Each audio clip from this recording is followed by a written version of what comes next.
बिस्मिल्लाहिर्रहमानिर्रहीम। अस्सलाम वालेकुम। एक बुजुर्ग से तल्लक रखने वाले बहुत से लोग थे।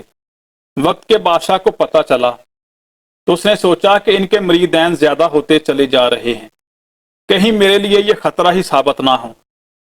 चनाचा उसने हजरत को अपने पास बुलवाया। बादशाह ने कहा, जी मुझे आपके मुतल्लकीन की कसरत की वजह से डर सा महसूस हो रहा है कि कहीं आप मेरे लिए खतरा साबित ना हो।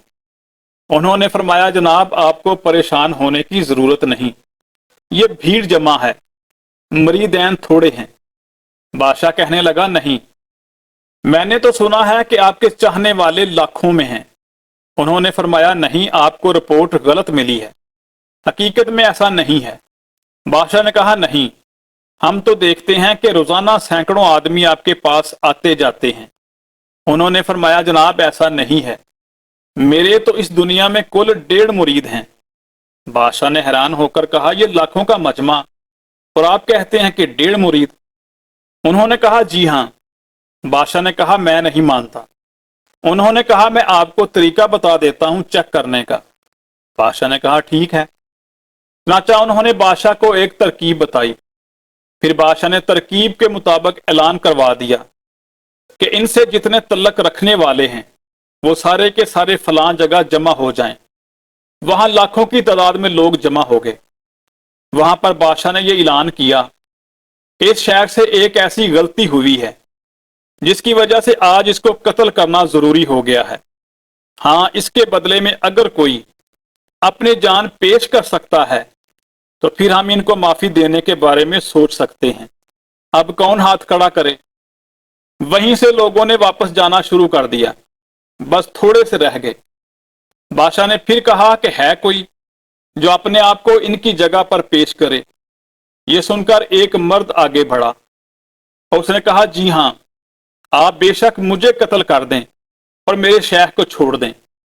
बादशाह ने एक खैमा लगाया हुआ था और उस खैमे के अंदर एक बकरी भी पहुंचाई हुई थी।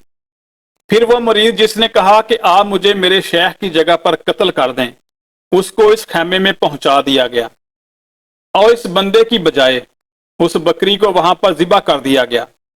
जब बकरी का खून खैमे से बाहर निकला तो सब लोगों ने समझा कि बंदे को तो कत्ल कर दिया गया है। अब सब लोगों में खौफो हरास फैल गया। बादशाह ने फिर ऐलान किया कि एक और बंदे की जरूरत है। अब कोई और है जो अपने आप को अपने शेख की जगह पर पेश करे। अब तो वो खून भी अपनी आंखों से देख चुके थे, इसलिए कौन अपने आप को पेश करता? चनाचा सब खामोश हो गए।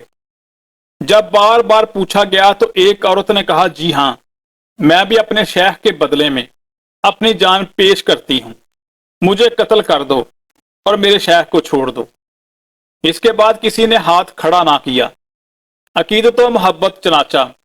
अब शेख ने बादशाह से कहा, देखा, मैंने नहीं कहा था कि आपको लाखों का मजमा नजर आता है, लेकिन मेरे मुरीदैन इनमें से 1.5 ही हैं। बादशाह ने कहा, हाँ ठीक है, मर्द की गवाही पूरी और औरत की गवाही आधी होती है, इसलिए आपने ठीक ही कहा कि मर्द एक मुरीद है और औरत आधी मुरीद। यूं 1.5 मुरीद बन गए। शेख ने कहा, नहीं नहीं, बात उल्टी है, मर्द आधा मुरीद है और औरत पूरी मुरीद थी, जिसने अपनी आंखों से देखा और फिर अपनी जान देने के लिए तैयार हो गई। इस वाकया से पता चला कि लोग शेख के साथ अरादत का इजहार तो करते हैं, लेकिन आज हर एक को अरादत में पुख्तगी हासिल नहीं होती। फिर इसकी वजह से मकसूद हासिल नहीं होता। अगर फैज़ कामिल चाहते हैं, अनवारात को जज़ब करना चाहते हैं और ज़ाहिर व बातन को मनव्वर करना चाहते हैं तो कामिल अकीदत व मोहब्बत के साथ सोहबत में रहना पड़ेगा।